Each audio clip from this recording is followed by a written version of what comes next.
कांग्रेस ने चुनावी घोषणा पत्र जारी कर दिया है। कांग्रेस का चुनावी घोषणा पत्र जारी होने के बाद उत्तराखंड में आरोप प्रत्यारोपों की सियासत का सिलसिला भी शुरू हो गया है।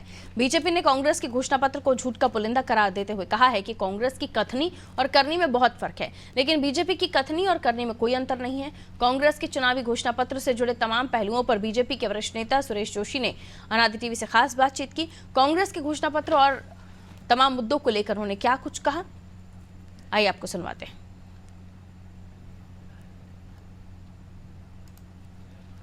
कांग्रेस ने अपना चुनावी घोषणा पत्र जारी कर दिया है। इस चुनावी घोषणा पत्र पर बीजेपी किस तरह से इसको देख रही है, किस तरह की प्रतिक्रिया बीजेपी के नेता दे रहे हैं, बातचीत करने के लिए उत्तराखंड बीजेपी के वरिष्ठ नेता सुरेश जोशी जी हमारे साथ मौजूद हैं। जोशी जी, ये जो घोषणा पत्र जारी किया है कांग्रेस ने, आप किस रूप में इसको देख रहे हैं? अगर हम इस पूरे के पूरे घोषणा पत्र की बात करें, कई पहलुओं पर फोकस किया गया है। देखिए, पहले तो मैं जो कांग्रेस ने घोषणा पत्र जारी किया है उसमें मैं 2-3 बातें रखना चाहता हूं कि जितने भी कांग्रेस के आज तक घोषणा पत्र आए हैं, मुझे नहीं लगता कि कोई भी घोषणा पत्र आज तक 60 वर्षों में ऐसा कांग्रेस का आया हो कि जो इंप्लीमेंट हुआ हो। घोषणा करो और भाग जाओ। अब इस घोषणा पत्र में जो 2-3 चीजें उन्होंने बोली हैं, उन्होंने कहा है कि साहब हम जीएसटी समाप्त कर देंगे, यानी 21 लाख करोड़ रुपए का जो रेवेन्यू हमको मिल रहा है उसको वो समाप्त करेंगे। उन्होंने ये नहीं बताया कि उसकी भरपाई कहां से करेंगे, उन्होंने रोजगार कहां से देंगे, रोजगार कैसे देंगे ये तो नहीं बताया, लेकिन उन्होंने कहा कि हम जो बेरोजगार हैं उनको 1 लाख रुपए दे देंगे। किसानों के लिए कैसे बेनिफिट्स देंगे और उनको कैसे इंप्लीमेंट करेंगे ये कुछ नहीं बताया। उन्होंने कहा जी हम किसानों के लिए ये कर देंगे।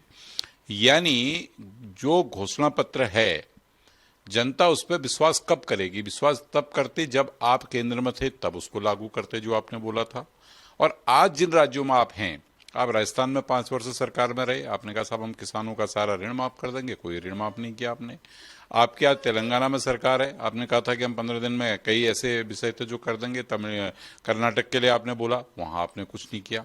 तो इसलिए कुल मिलाकर के जो आज का कांग्रेस का घोषणा पत्र है, ये भी उन्हीं घोषणा पत्रों की तरह झूठ का पुलिंदा है जो इससे पहले कांग्रेस करती आ रही है। इसलिए जनता भी कांग्रेस को समझ चुकी है और जैसे अभी 2014 में, 2019 में जनता ने कांग्रेस को नकारा था, उसी तरह इस बार भी कांग्रेस को नकार कर मोदी जी के नेतृत्व में तीसरी बार भारतीय जनता पार्टी की सरकार बन रही है। जोशी जी, आप कह रहे हैं कि कांग्रेस का जो ये चुनावी घोषणा पत्र है ये झूठ का एक पुलिंदा है, लेकिन जिस तरह से युवाओं को, महिलाओं को, किसानों को लेकर के समाज के सभी वर्गों को फोकस करने की कोशिश कांग्रेस ने की है, तो आपको लगता है कि इम्प्लीमेंटेशन की आप बात कह रहे हैं कि अगर कांग्रेस को जनता जनादेश देती है तो कहीं इसकी सच्चाई जो है वो सामने आ पाएगी? नहीं, कांग्रेस को जनादेश दिया है ना, 1 बार नहीं, 2 बार नहीं, दर्जनों बार जनादेश दिया है। जब दर्जनों बार जनादेश देकर के जिस कांग्रेस ने 1971 में कहा कि हम गरीबी हटाएंगे, गरीबी हटाओ के नारे से 1971 का चुनाव लड़े, अब 2024 में भी कह रहे हैं कि देश में गरीबी है, हम गरीबी हटाएंगे, तो कैसे लोग विश्वास करेंगे? मैंने तो एक छोटा सा आपको उदाहरण दिया कि भाई जब आप जिस चीज को कहते हो करते ही नहीं हो। लेकिन आप दूसरी तरफ देखो, भारतीय जनता पार्टी ने कहा था अपने घोषणा पत्र में कि अगर हमारी मेजोरिटी की सरकार आएगी तो हम 370 समाप्त करेंगे। किया ना, लोग देख रहे हैं। हमने कहा था कि भाई राम मंदिर के बनने में जो भी बाधा आ रही है, हम कानूनी तरीके से उसको समाप्त करेंगे, कानूनी लड़ाई लड़ेंगे। कानूनी लड़ाई लड़ करके आज राम मंदिर बन गया, लोगों को दिख रहा है ना। हमने कहा था कि भाई हम जीएसटी को जो है कि देश में लागू करेंगे, जीएसटी लागू हो गया ना। हमने कहा कि प्रधानमंत्री अन्न योजना के तहत 80 करोड़ लोगों को राशन देंगे, दिया ना। हमने कहा कि हम किसान सम्मान निधि देंगे, आज 6,000 रुपया प्रति वर्ष का किसान सम्मान निधि दे रहे हैं ना। हमने कहा था कि भाई बीज खाद हम किसानों को देंगे, किसानों की इनकम बढ़ाएंगे, बढ़ाई ना। तो हमने जो कहा है वो सब कुछ किया है। अगर मैं आज उत्तराखंड की बात करूं तो उत्तराखंड के एक कोने से दूसरे कोने पे जाने पे 3-3, 4-4 दिन लगते थे। आज हम 10 घंटे, 12 घंटे में पूरा उत्तराखंड घूम ले रहे, वो हमने करके दिखाया ना। तो इसलिए मोदी है तो गारंटी है, मोदी की गारंटी है, ये लोग मान चुके हैं। कांग्रेस का झूठ है ये भी मान चुके हैं, इसलिए उस झूठ पर कोई विश्वास नहीं कर रहे। जोशी जी, आप कह रहे हैं बीजेपी की कथनी और करनी में कोई अंतर नहीं है, लेकिन कांग्रेस की कथनी और करनी में जमीन और आसमान का फर्क है। जब कांग्रेस सत्ता में रही है उस वक्त जो वायदे किए गए वो धरातल पर नहीं उतरे। आप कह रहे हैं जो भी आपने वायदे किए हैं, और इस बात से नकारा भी नहीं जा सकता है। 370 की अगर हम बात कर ले, राम मंदिर की अगर हम बात कर ले, अगर हम न्याय की बात करें, जिस तरह से कांग्रेस ने घोषणा पत्र में न्याय की बात करी है, आपको क्या लगता है कि यहां पर भी कहीं इसी तरीके की चीजें हमें देखने को मिलेंगी? देखिए, मैं आपको बताऊं कि अगर कांग्रेस ने न्याय किया होता, इतना लंबा समय आज़ादी के बाद 15 अगस्त 1947 को देश आज़ाद हुआ, तब से लेकर के लगभग 60 वर्ष तक कांग्रेस केंद्र में सरकार में रही, अनेकों प्रदेशों में सरकार में रही। अगर उसने इस देश की जनता के साथ न्याय किया होता तो इस देश की जनता उस कांग्रेस को क्यों ठुकराती?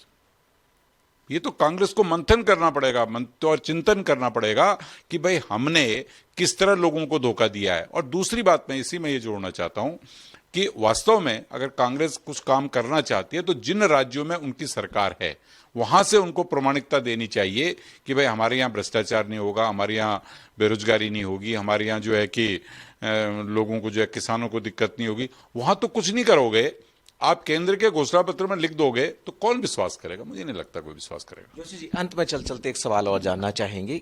चूंकि मातृ शक्ति के सशक्तिकरण की भी हम बात कर रहे हैं, और यहाँ इस प्रदेश में भी बीजेपी की सरकार है, केंद्र में भी बीजेपी की सरकार रही है, और आप लोगों ने कई कदम भी उठाए हैं। अगर हम मातृ शक्ति के सशक्तिकरण की बात करें तो उत्तराखंड से अगर हम शुरुआत करें तो किस रूप में आप देखते हैं और क्या कहेंगे कांग्रेस ने जिस तरह से प्रावधान करने की बात करी? देखिए, मैं पहली बात तो बताऊं, आपने मातृशक्ति का विषय छेड़ा है। इतने लंबे समय तक कांग्रेस सत्ता में रही, और कांग्रेस की एक प्रधानमंत्री तो कई दशकों तक देश की प्रधानमंत्री रही, वो महिला थी। कांग्रेस की बहुत लंबे समय तक कांग्रेस को लीड करने वाली कांग्रेस की राष्ट्रीय अध्यक्ष महिला रही। उसके बावजूद भी इस देश में दशकों से महिला आरक्षण का विधेयक आना था, लेकिन कांग्रेस लाई नहीं कभी। आखिर आज महिला आरक्षण का विधेयक कौन लाया? भारतीय जनता पार्टी लाई। महिलाओं के लिए हम लोगों ने काम किया। उसी तरह से कई योजनाएं देश के अंदर, कई योजनाएं प्रदेश के अंदर। अगर हम प्रदेश की बात करें तो महिला क्षैतिज आरक्षण देने का काम कौन कर रहा है? भारतीय जनता पार्टी कर रही है। हमारे जितने बैकलॉग्स मातृशक्ति को लेकर के सरकारी उसके थे, हमने उन सबको जो है कि एक साथ देने का काम किया। कौन कर रहा है? भारतीय जनता पार्टी कर रही है। नगर निकायों में, जिला पंचायतों में महिलाओं को आरक्षण देने का काम किसने किया? 2007 में सबसे पहले भारतीय जनता पार्टी ने उत्तराखंड में किया। यानी हम जो कहते हैं करते हैं, कांग्रेस जो कहती है वो करती नहीं है। मैं कह सकता हूं कि कथनी और करनी में जो अंतर है वो स्पष्ट और साफ दिखाई देता है। इसलिए हमारी नीयत भी साफ है, हमारी नीति भी साफ है, हमारा नेतृत्व भी सुदृढ़ है। इसलिए हम पे लोग विश्वास करते हैं और कांग्रेस पे विश्वास नहीं करते। बहुत बहुत शुक्रिया हमसे बातचीत करने के लिए। तो आपने सुना उत्तराखंड बीजेपी के वरिष्ठ नेता सुरेश जोशी जी को, जिन्होंने बताया कि जो कांग्रेस ने चुनावी घोषणा पत्र जारी किया है, कांग्रेस ने जो प्रावधान घोषणा पत्र में किए हैं वो धरातल पर कितना उतर पाएंगे, इसको लेकर के बीजेपी सवाल खड़े कर रही है। अब देखना होगा कि कांग्रेस ने जो वायदा किया है आखिर किस तरह से कांग्रेस और कैसे इस वायदे को पूरा करेगी। अपने सहयोगी कैमरामैन राहुल के साथ सोनू सिंह, अनादि टीवी, देहरादून।